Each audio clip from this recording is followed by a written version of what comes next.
Confesión Bautista de Fe de 1689. Capítulo 1. De las Sagradas Escrituras. Párrafo 1. Las Sagradas Escrituras constituyen la única regla suficiente, segura e infalible de todo conocimiento, fe y obediencia salvadores.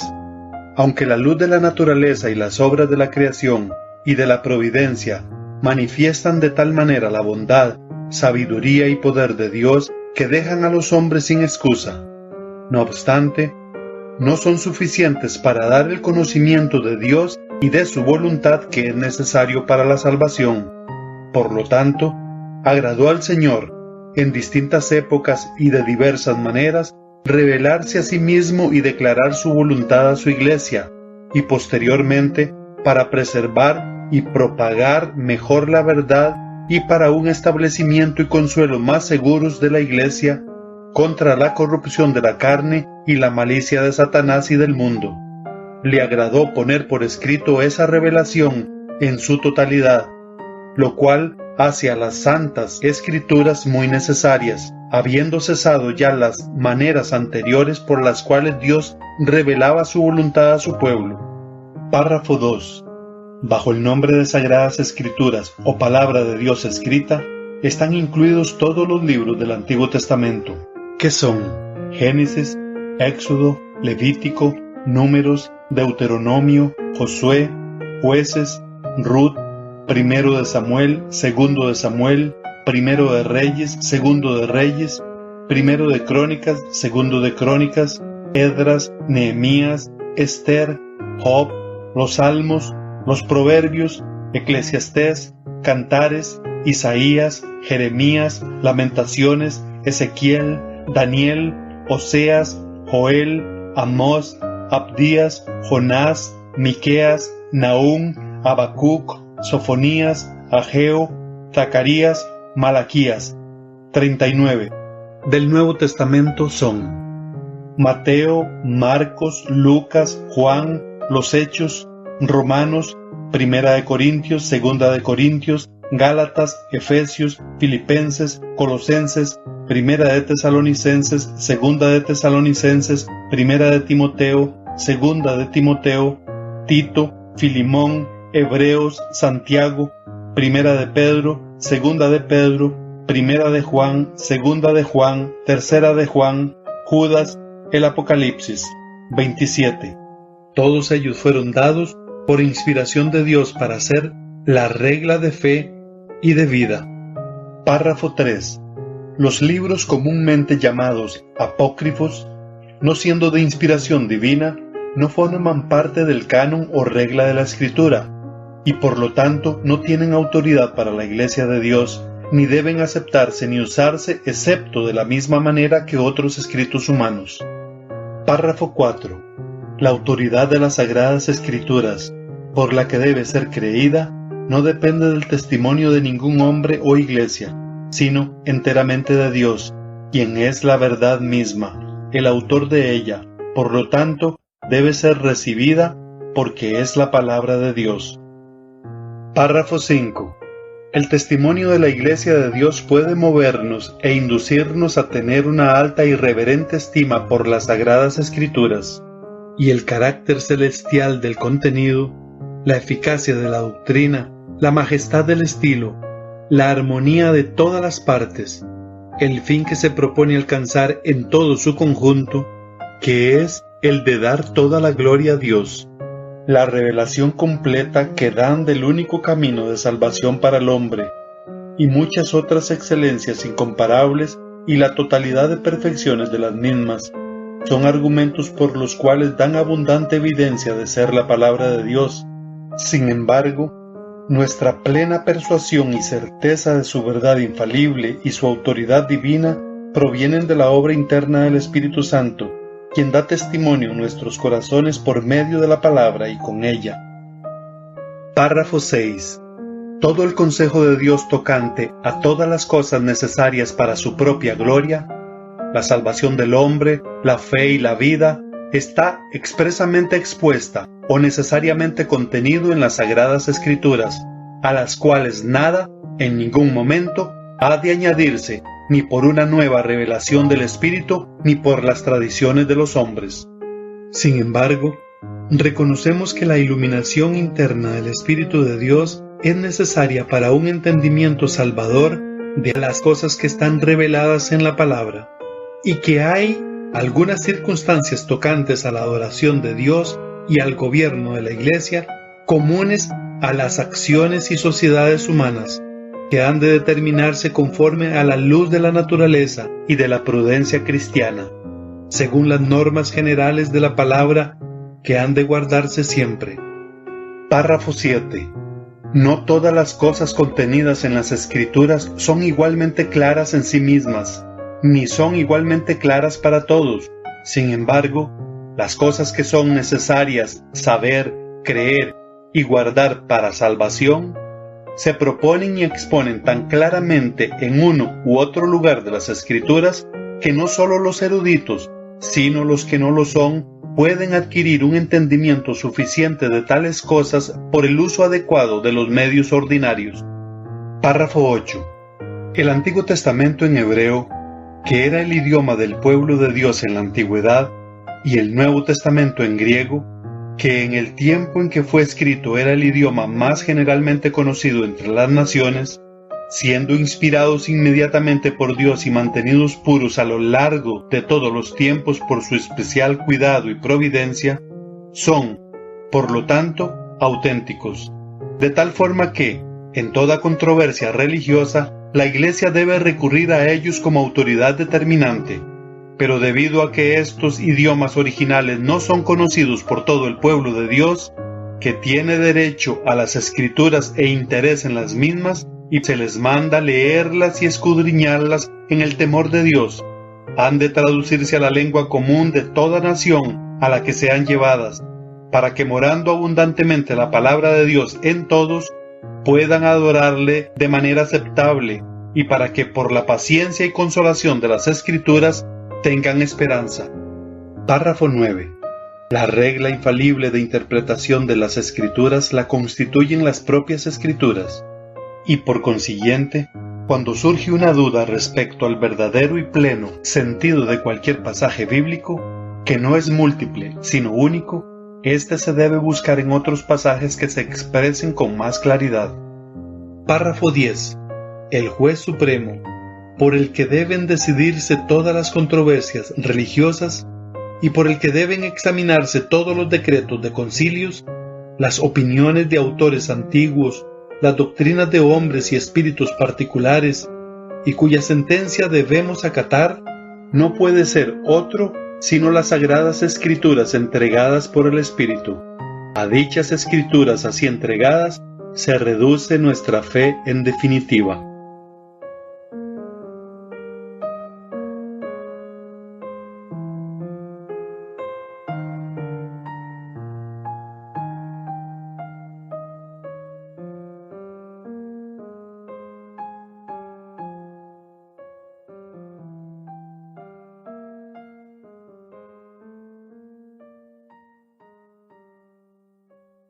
La confesión de fe, en este caso, inicia con el tema de las Sagradas Escrituras.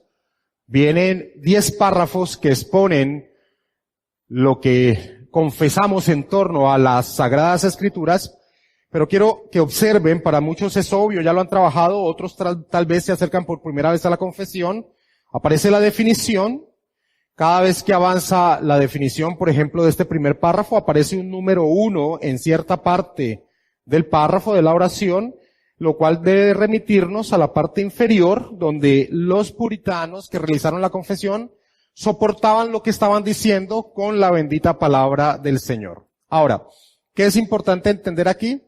Algo que cuando ustedes estén realizando su estudio, aparte del que vamos a hacer en esta mañana, cuando lleguen a sus casas a volver a leer el párrafo, volver a ir a la Escritura y tomar los pasajes ahí expuestos, es que muchas veces uno lee un pasaje que ellos han colocado como soporte y uno dice, ¿por qué? Si no está acorde con lo que están afirmando. Pero vamos a ver en esta mañana algo muy importante, y es que hay que entender que las confesiones de fe, y centrándonos en la confesión de fe bautista de 1608, 89, se realizaron al fuego de la controversia. Se realizaron al fuego de la controversia. Eso es muy importante entenderlo, de las controversias teológicas. ¿Por qué? Porque muchas veces cuando vamos a esos textos bíblicos que están apoyando lo que ellos acaban de afirmar, no vemos una relación clara de lo que están afirmando con el texto bíblico. Cuando suceda eso, hay que entender que lo que están haciendo con ese texto bíblico que están colocando allí es refutando algo que la Iglesia de Roma profesaba acerca de la doctrina que se está estudiando. Por ejemplo, en este caso, en este primer párrafo que vamos a iniciar a estudiar en esta mañana, los 10 párrafos de este capítulo de las Sagradas Escrituras van en contra de lo que la Iglesia de Roma profesaba acerca de las Sagradas Escrituras. O sea, tiene toda la intención de refutar lo que la Iglesia de Roma profesaba acerca de las Sagradas Escrituras. Y también vemos, o vamos a ver, que también controvertían con los anabaptistas extremos, que seguían diciendo que había revelaciones posteriores a la escritural. Hablaban acerca del don de profecía o de revelaciones directas. También encontramos en al menos 2 párrafos de este primer capítulo de la Confesión de Fe, 2 párrafos que van en contra de esa posición que tenían los anabaptistas extremos. Así que vemos en la Confesión de Fe, a pesar de haber sido escrita hace más de 300 años, vemos que es muy actual porque estos puntos de controversia se mantienen al día de hoy y podemos decir que están muy vigentes. Entonces, cuando leamos la Confesión de Fe, tenemos que entender que es un documento que tiene como un propósito principal también desvirtuar lo que la Iglesia de Roma principalmente, y en este caso también los anabaptistas extremos, enseñaban acerca de la revelación de Dios, acerca de la Escritura. Algo que también vamos a encontrar característico dentro de la exposición de la Confesión de Fe es que va a mantener las 4 principales características que la fe reformada ha profesado acerca de las Escrituras. Es decir, vamos a ver que estos 10 párrafos una vez más refuerzan lo que la Reforma expuso acerca de lo que cree de la Escritura. Va a enfatizar su necesidad, va a enfatizar su autoridad, va a enfatizar su suficiencia y va a enfatizar su claridad, que son las principales 4 características de la fe reformada en torno a la bendita palabra del Señor. Así que 2 aspectos importantes, siempre entender cuando leemos la Confesión de Fe que fue formada al fuego de la controversia y también viendo cómo expresa la fe que siempre la fe reformada ha profesado en torno a la Escritura, su necesidad, su autoridad, su suficiencia y su claridad. El primer párrafo que vamos a iniciar a estudiar en esta mañana se centra en la necesidad de las Escrituras, en la necesidad de las Escrituras. Ok, vamos a leer entonces este primer párrafo de la Confesión de Fe, en torno a las Sagradas Escrituras, que va a enfatizar la necesidad de las Sagradas Escrituras. Dice, las Sagradas Escrituras constituyen la única regla suficiente, segura e infalible de todo conocimiento, fe y obediencia salvadores. Aunque la luz de la naturaleza y las obras de la creación y de la providencia manifiestan de tal manera la bondad, sabiduría y poder de Dios que dejan a los hombres sin excusa, no obstante, no son suficientes para dar el conocimiento de Dios y de su voluntad que es necesario para la salvación. Por lo tanto, agradó al Señor en distintas épocas y de diversas maneras revelarse a sí mismo y declarar su voluntad a la Iglesia, y posteriormente, para preservar y propagar mejor la verdad y para un establecimiento y consuelo más seguro de la Iglesia contra la corrupción de la carne y la malicia de Satanás y del mundo, le agradó poner por escrito esa revelación en su totalidad, lo cual hace a las Santas Escrituras muy necesarias, habiendo cesado ya las maneras anteriores por las cuales Dios revelaba su voluntad a su pueblo. Ahora, ¿con qué iniciamos? ¿Con qué inicia ese párrafo de la Confesión de Fe? Ese párrafo de la Confesión de Fe inicia con una definición clara y contundente e importantísima en torno a nuestra fe. ¿Qué es lo que dice? La primera parte del párrafo dice, las Sagradas Escrituras constituyen la única regla suficiente, segura e infalible de todo conocimiento, fe y obediencia de salvadores. Esta es una definición, esta es una expresión de la fe muy importante. Nosotros como una iglesia bautista reformada creemos plenamente esto, que la única fuente, regla suficiente, segura e infalible de todo conocimiento en torno a Dios y en torno a la salvación se hallan en la bendita palabra del Señor. No existe otra fuente suficiente, segura e infalible para conocer la verdad de Dios y la obra de redención en la persona de nuestro Señor Jesucristo. Ahora, como dijimos al principio, cuando leemos la confesión de fe, no nos podemos desligar de la controversia que había en esa época. ¿Qué tiene de importante esta afirmación en torno, por ejemplo, a lo que quería la Iglesia de Roma? La Iglesia de Roma creía y cree lo siguiente en torno a las fuentes de revelación que Dios ha dado. La Iglesia de Roma en el Catecismo Católico, en su artículo número 82, doy el artículo por si alguien quiere comprobar si está así registrado dentro del dogma católico.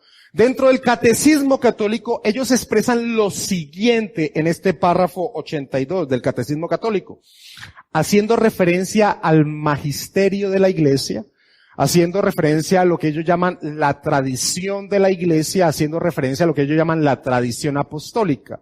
Dicen lo siguiente, y ahora voy a explicar un poco más esto. Dice, la Iglesia, a la cual está confiada la transmisión y la interpretación de la revelación, esto es lo que dice la Iglesia de Roma, no saca exclusivamente de la Escritura la certeza de todo lo revelado. Esto para nosotros nos suena herético, pero esta es la doctrina de Roma. Tú vas, coges un catecismo católico o vas a la página del Vaticano, por ejemplo, y entras al catecismo católico y te ubicas en el párrafo 82, en el artículo 82, y vas a encontrar esta definición. A nosotros nos suena impensable que alguien pueda decir esto, pero es doctrina de ellos. No saca exclusivamente de la Escritura la certeza de todo lo revelado. Y así las dos, hablando de la que ellos llaman el magisterio de la Iglesia, la tradición apostólica, es decir, que ellos tienen una revelación oral transmitida por los apóstoles que ellos van transmitiendo a la Iglesia de generación en generación. Dice, y así las dos, tanto Escritura como ese magisterio, como esa tradición apostólica, se han de recibir y respetar con el mismo espíritu de devoción. ¿Qué es esta expresión del dogma católico? Básicamente lo que ellos hacen es colocar a la bendita palabra del Señor al mismo nivel del magisterio romano, del magisterio católico. Por eso coloco esa imagen del Papa reunido con su magisterio. Esto nos suena a nosotros como bautistas reformados algo impensable, pero esta es la profesión de fe que hace la Iglesia de Roma. Así que los puritanos, cuando empezaron la confesión de fe, exponiendo la definición que es clarísima para nosotros, como la que acabamos de leer, y van en contra de lo que profesaba la Iglesia de Roma, van en contra de lo que profesaba la Iglesia de Roma de una manera directa. Las Sagradas Escrituras constituyen la única regla suficiente, segura e infalible de todo conocimiento, fe y obediencia a salvadores. En medio de el tiempo en que los puritanos hicieron la confesión de fe, también existía un movimiento llamado los anabaptistas extremos. Había unos anabaptistas que no llegaban a este punto que vamos a mostrar, pero había unos que llegaban al punto de decir que tenían una revelación directa de parte de Dios aparte de las Escrituras y que existía todavía el don de la profecía, es decir, que Dios traía una revelación aparte de las Escrituras y que se profesaba. Es decir, muy similar a lo que vemos hoy en el movimiento carismático. Pues, básicamente, a pesar de, una vez más repito, de tener más de 300 años, la confesión de fe es actual porque tanto la Iglesia de Roma como en el día de hoy los movimientos de la tendencia carismática ellos siguen profesando, por ejemplo, en este caso, ese punto. Nosotros, al revés, volvemos a enfatizar, la Santa Escritura constituye la única, real, suficiente, segura, infalible de todo conocimiento, fe y obediencia salvadores. Al hacer la confesión de fe, esta definición, lo que hace básicamente es seguir promulgando uno de los lemas de la Reforma. Sola Escritura. Sola Escritura. Para nosotros no hay otra fuente de verdad que nos lleve al conocimiento, que nos lleve a la fe salvadora que la bendita palabra del Señor. Ahora, al expresar esto en esa definición inicial con que arranca el párrafo de la confesión de fe, lo que está expresando y que va a empezarse a desarrollar es que la Escritura es necesaria para ser salvos. No hay otra fuente en la cual podamos conocer a Dios, su voluntad, que podamos conocer el plan redentor de Dios de una manera segura, de una manera certera, sino a través de la bendita palabra del Señor. Eso hace que la Escritura sea indispensable para la salvación. Indispensable para la salvación. Y ese es el énfasis del párrafo número 1. ¿Qué hace la confesión de fe cuando hace una expresión? Básicamente, como les dije al principio, ellos tratan de soportar lo que están expresando con la bendita palabra del Señor. Eso es lo que hacemos todos los cristianos. Los cristianos nos sometemos a la verdad revelada en la palabra del Señor. Y aún en esa expresión que dice que la Escritura, la Biblia, es la única fuente, lo que hacen es ir a la Escritura a validar, a cómo la Escritura misma enseña eso que nosotros estamos profesando. Entonces, cada vez que hay una afirmación, hay un soporte bíblico. Voy a colocar este primero como ejemplo, aunque no vamos a ir en cada punto a ver exactamente o en completo cada uno de los versículos que ellos colocan. En este caso, miremos, por ejemplo, cuál es el soporte bíblico que ellos colocan a esta primera afirmación. Por ejemplo, ellos traen 2 de Timoteo, capítulo 3, versículo del 15 al 17. Dice, hablando Pablo a Timoteo y hablando de las escrituras que Timoteo tenía para nosotros el Antiguo Testamento, el apóstol Pablo le dice lo siguiente, da estas características de lo que es la escritura. Dice a Timoteo, y que desde la niñez has sabido las sagradas escrituras. Y mira lo que dice Pablo, le dice a Timoteo, las cuales te pueden hacer sabio para la salvación por la fe que es en Cristo Jesús. Esta es una expresión tremenda, porque lo que está expresando Pablo a Timoteo es para lo que es para nosotros el Antiguo Testamento. Y le está diciendo a Timoteo, Timoteo, las sagradas escrituras te pueden dar el conocimiento, te pueden hacer salvo para la salvación por la fe en que es en Cristo Jesús.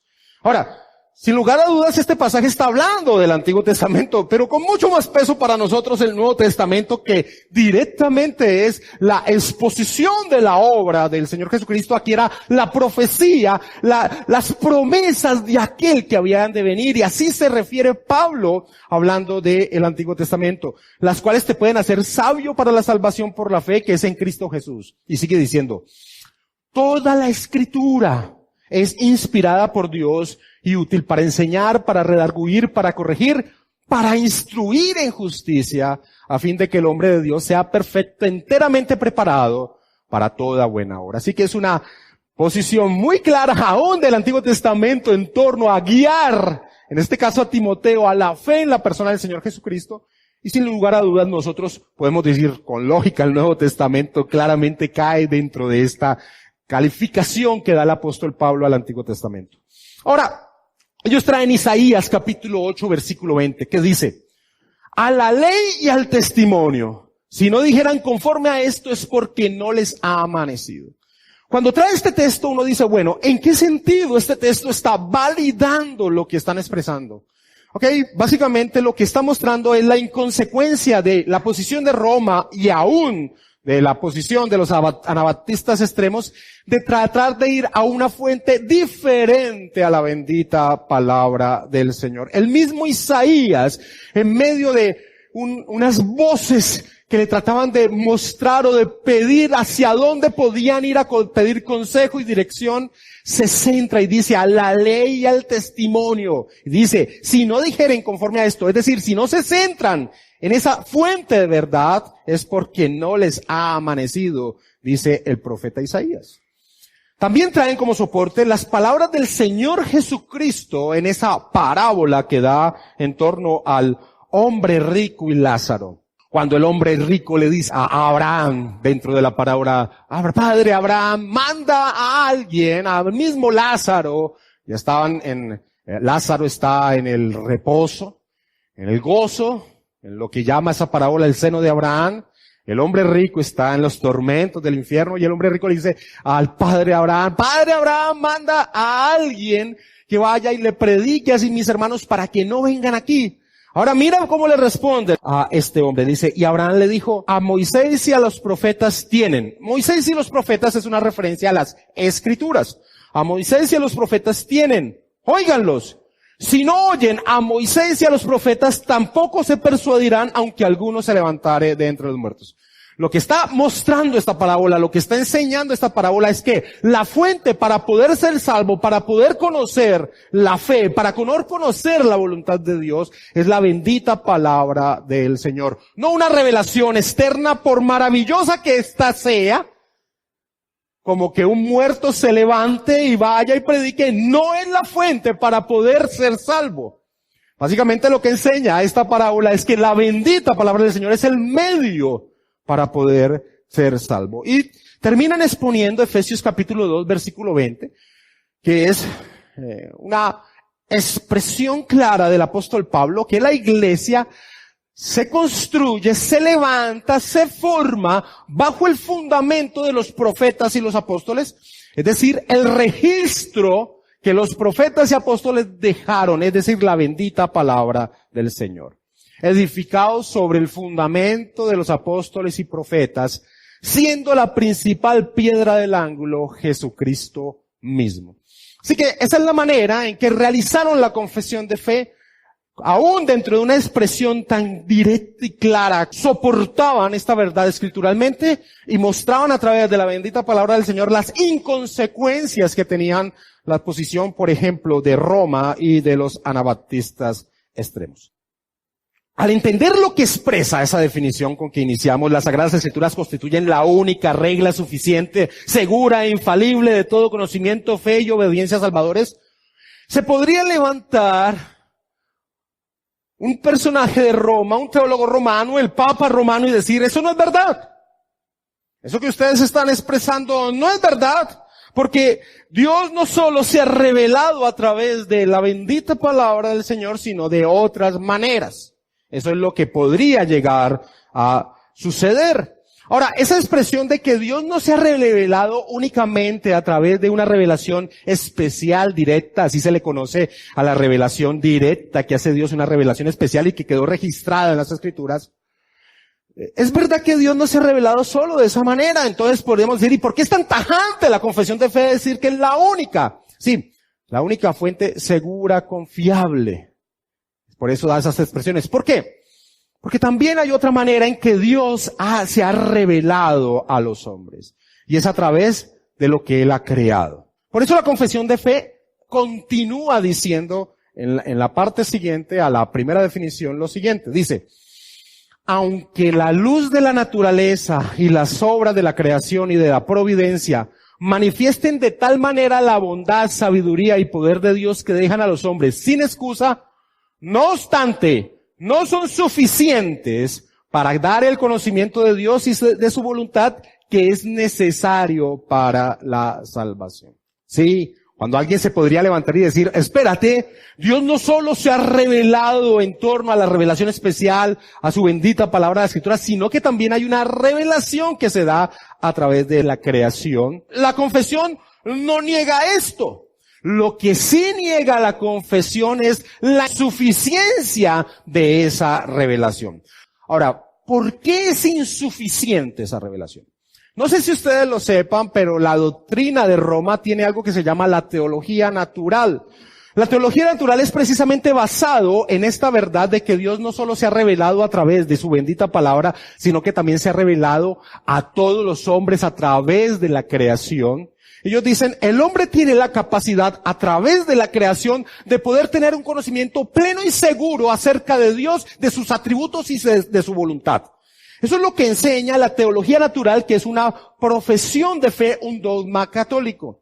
Ahora, precisamente ante esa posición es que la confesión de fe, los puritanos dijeron, aunque la luz de la naturaleza y las obras de la creación y de la providencia manifiestan de tal manera la bondad, sabiduría y poder de Dios que dejan a los hombres sin excusa, no obstante, no son suficientes para dar el conocimiento de Dios y de su voluntad que es necesario para la salvación. Ahora, la pregunta que surge es, ¿por qué no son suficientes? ¿Por qué no son suficientes? Cuando vamos a responder el por qué no son suficientes, nos va a enseñar uno de los puntos fundamentales de este párrafo y es, no es suficiente, entonces necesitamos desesperadamente la bendita palabra del Señor para ser salvos. Vamos a ver qué hace la revelación general. Cuando hablo de revelación general, entonces es que la creación misma grita que existe Dios, que la creación misma grita que ese Dios tiene unos atributos que ya vamos a ver, que la creación misma grita que nosotros tenemos una responsabilidad frente a Dios. Vamos a ver eso que expresa la misma confesión de fe y vamos a ver el soporte bíblico. ¿Qué hace la revelación general?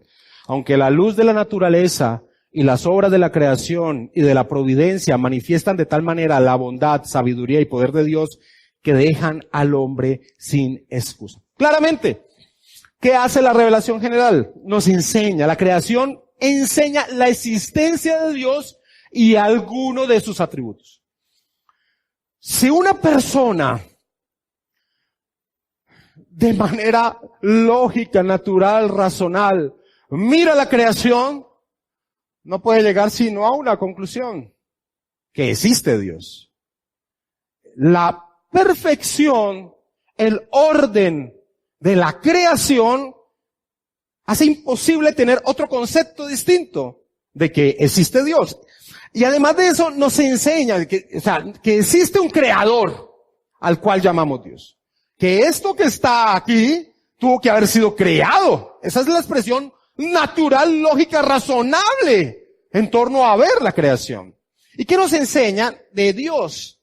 Algunos de sus atributos. Por ejemplo, al ver la creación, al ver una hoja de un árbol, al ver un pájaro, al ver el hombre, un ojo de un hombre, uno dice, este es un Dios poderoso, este es un Dios sabio, este es un Dios bondadoso, este es un Dios de gran inteligencia, de gran diseño. Una de las características, uno de los atributos de Dios. Por eso, cuando uno estudia o cuando se ha estudiado las diferentes culturas alrededor del mundo, se halla esta característica común en todas las culturas alrededor del mundo, que todas adoran algo. Eso es lo natural, por más, entre comillas, primitiva que sea esa cultura adora algo, sabe que debe adorar algo. Así que, cuando los escritores de la confesión de fe y también el apóstol Pablo, como vamos a ver ahora, dicen que dejan al hombre sin excusa, es que la revelación general lo que tiene como intención es dejar sin posibilidad al hombre de profesar, de entender que existe un Dios, que existe un Dios. Así que mis hermanos, no hay tal cosa como ateos, sino que hay antiteístas, que es muy diferente. Ateos es una imposibilidad en el ser, porque todo ser sabe de la existencia de Dios. Lo que sí existe son antiteístas, rechazan a Dios. Eso sí es lo que existe. Vamos a ver el soporte bíblico de esta expresión que dice, ok, ¿qué hace la revelación general? Hace esto, deja al hombre sin excusa. Por ejemplo, el apóstol Pablo en Romanos capítulo 1, versículo 19 al 20, dice, porque lo que de Dios se conoce le es manifiesto, pues Dios se lo manifestó. Porque las cosas invisibles de Él, su eterno poder y deidad, se hacen claramente visibles desde la creación del mundo, siendo entendidas por medio de las cosas hechas, de modo que no tienen excusa. De modo que no tienen excusa. Esta verdad se repite en el Salmo 19. Los cielos cuentan la gloria de Dios y el firmamento anuncia la obra de sus manos. Un día emite palabra otro día y de una noche a otra noche declara sabiduría. Y Romanos capítulo 2, versículo 14 y 15, ya mira al hombre. Las otras dos expresiones podemos tomarlas como el hombre que mira la creación externa a él. Pero Romanos capítulo 2, versículo 14 y 15, mira a la obra suprema de la creación, al hombre. Y mirar al hombre y lo que hay en el hombre es también una manifestación de la existencia de Dios. Ustedes, en torno a lo irracional de teorías como la evolución, se han puesto un momento a pensar acerca de cómo sería posible un ser tan complejo como lo somos nosotros, que haya surgido del azar de millones de años. Es algo ilógico, es algo irracional. Cuando Pablo expresa en Romanos capítulo 2, versículo 14 y 15, y mira al hombre, dice lo siguiente: porque cuando los gentiles que no tienen ley, es decir, aquellos pueblos que no eran los pueblos judíos, no tenían la revelación especial, es decir, las escrituras, dice, porque cuando los gentiles que no tienen ley hacen por naturaleza, naturalmente lo que es de la ley, a pesar de no tener las escrituras, se comportan muchas veces en sus códigos de cómo debían vivir conforme a lo que la escritura enseña. Estos, aunque no tengan ley, son ley para sí mismos, y dice, mostrando la obra de la ley escrita en sus corazones, dando testimonio su conciencia y acusándoles o defendiéndoles sus razonamientos. ¿Qué está expresando el apóstol Pablo? Mirando a la creación de Dios, pero centrándose ya en el hombre, tú puedes encontrar una característica en el hombre, y es que es un ser moral. Sabe que hay cosas, acciones que son malas, a pesar de que no tuvo un código escrito para entender eso. Él sabe en su interior que hay acciones que son malas, lo cual muestra que es un ser moral. Y si es un ser moral, debe saber, o es lógico entender entonces, que hay un ser que le demanda a él su comportamiento. Y ese ser que demanda su comportamiento no podemos llamarlo sino Dios. Así que no solo la creación externa grita la existencia de Dios, sino también al mirar al interior del hombre también nos muestra esa realidad. Ahora, eso es lo que hace la revelación general. Entonces, vuelvo y tomo. Nosotros hemos dicho en la primera expresión que la única fuente verdadera, confiable y segura para todo conocimiento de fe, de la voluntad de Dios, de salvación es la Escritura. Alguien podría refutar y decir, no, hay otra fuente y es lo que se conoce con el término de revelación general, es decir, la creación de Dios. Eso es verdad. Pero hay que poner mucho cuidado a algo que dice el apóstol Pablo en el final del versículo 20. De modo que no tienen excusa. Y eso nos debe prender las alarmas en torno a esa posición de decir, yo a través de la creación puedo hacer una teología llamada natural donde puedo conocer a Dios, a sus atributos y la voluntad de Dios a través de mi razonamiento. Ojo, Pablo está colocando algo que está mal en torno al hombre, en torno a esa revelación, de modo que no tienen excusa. Y entonces entramos a estudiar lo que continúa en la confesión de fe y es lo que no hace la revelación general. La confesión de fe dice, no obstante, siendo verdad, esa primera parte es validada por la Escritura, dice, no obstante, no son suficientes para dar el conocimiento de Dios y de su voluntad que es necesario para la salvación. Ahora, cuando Pablo dice que no tienen excusa, básicamente lo que sucede es que el hombre, sabiendo racionalmente, lógicamente de la existencia de Dios, el hombre, por su pecado, rechaza tal revelación. La insuficiencia de la revelación general no se halla en la revelación en sí. La insuficiencia se halla en el pecado humano, que gritando la creación, la existencia, atributos divinos, el pecado del hombre lo rechaza, lo oculta, lo pasa por alto, como vemos en una posición antirracional, negando lo que es evidente.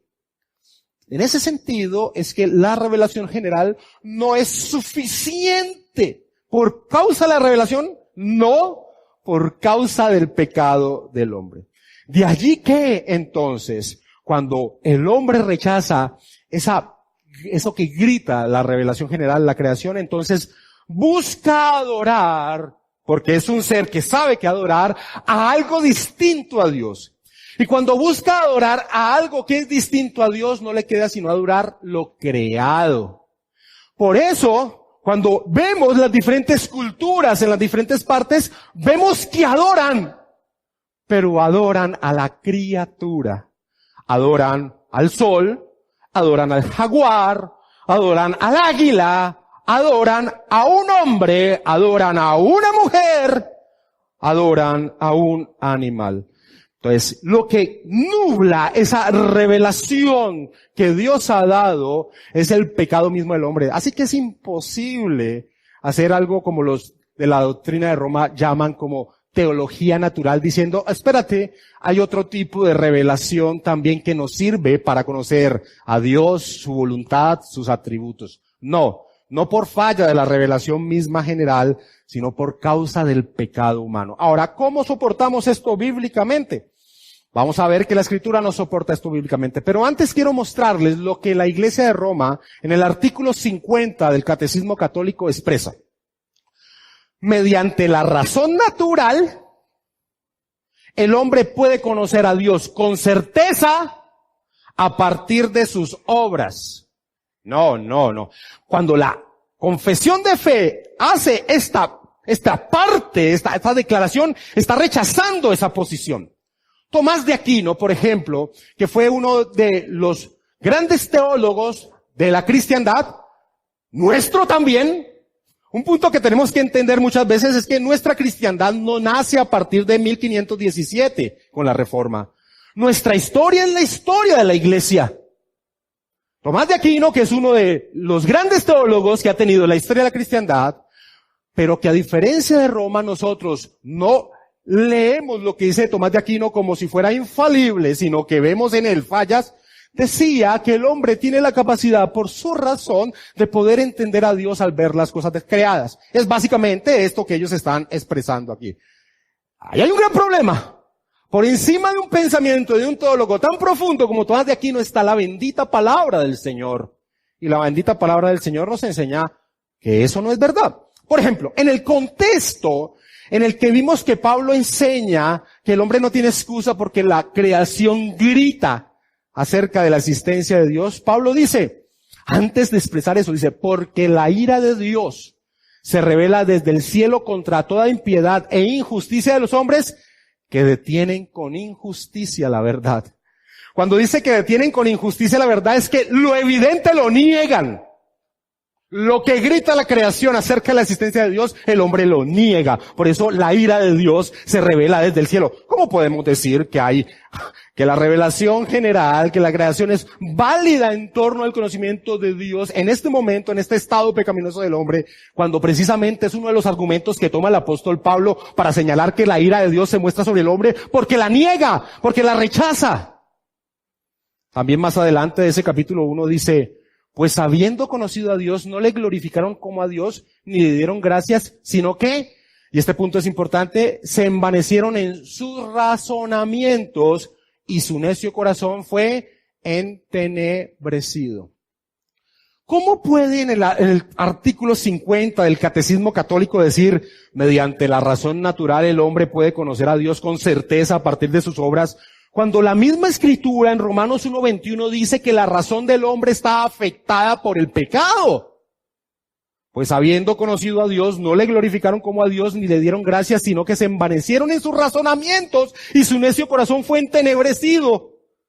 ¿Cómo puede llegar a expresar algo que va totalmente en contra de la exposición de la bendita palabra del Señor?